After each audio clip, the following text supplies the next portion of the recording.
అక్కడ ప్రజలకు ఏం చెప్పబోతున్నారు మీరు అసలుకి? ప్రజలకి ఇప్పుడు చెప్పడానికి కూడా ఏముందన్న, బికాస్ ఇప్పుడే కొత్తగా ప్రభుత్వం ఏర్పడింది. ఓకే. సో వాళ్ళు ఏం కోరుకున్నారు, ఈరోజు ఈ ప్రభుత్వం వస్తే మాకేదో చేస్తుందని కోరుకున్నారు. సో వాళ్ళకి అవి వస్తాయో లేదో ముందు వాళ్ళు చూడాలి.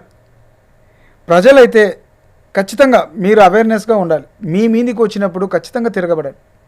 ఆర్లగడ్డలు మీ చేత కానప్పుడు ఎవరికైనా కానీ హెల్ప్ అడగండి.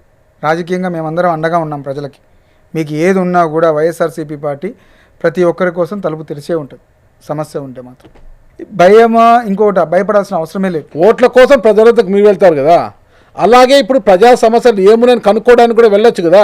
6 monthsలో సమస్యలు ఏమి ఉండవన్నా. ఓకే. ఆశ ఉంటుంది ఇంకా, ఆమె ఏదో చేస్తారని. అంత తొందరగా మనము వాళ్ళని నిరుత్సాహపరచకూడదండి. వాళ్ళే నిరుత్సాహపడతారు. 1 year టైం అయితే ఇస్తున్నారు. 1 year టైం డెఫినెట్గా ఇవ్వాలి. వీళ్ళకి కూడా ఇవ్వాలి కదా. వీళ్ళు ఎన్నో వాగ్దానాలు చేసినారు, ప్రజలకు అది చేస్తాం ఇది చేస్తామని. ఒక్కొక్కరికి అగ్రిమెంట్లు కాపీలు ఇచ్చి వచ్చినారు, దాన్ని ఏమంటారు బాండ్లు ఇచ్చి వచ్చినారు. ఈ రోజు వరకు ఒకరికి కూడా ఒక పథకం అందట్లే. మొత్తం మీద కిషోర్ రెడ్డి గారు 2029 ఎమ్మెల్యే కావాలని అయితే లక్ష్యంగా పెట్టుకున్నారు. డెఫినెట్గా పనిచేస్తాము పార్టీకి, అదే లక్ష్యంగా పోతున్నాము.